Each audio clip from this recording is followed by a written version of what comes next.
Para que los pueblos del Islam encuentren en la fe y en la caridad de los cristianos una luz sobre su ruta que los encamine al único que perdona y salva.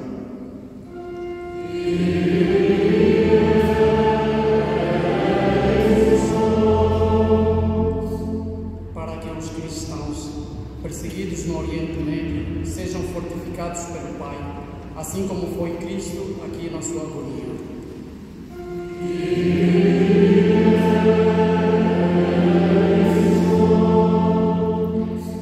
Módlmy się za chrześcijan żyjących w sekularyzowanym świecie, aby byli posłuszni wymaganiom Ewangelii, tak jak Chrystus poddał się woli Ojca.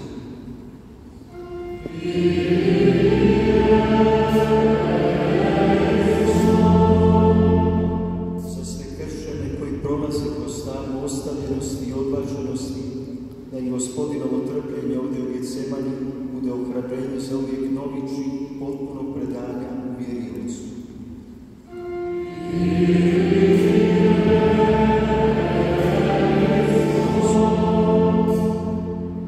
Za nás všetkých, aby sme prostredníctvom utrpenia nášho Pána Ježiša Krista a tajomstva jeho svätého kríža mohli dôjsť k sláve smrtvých stania.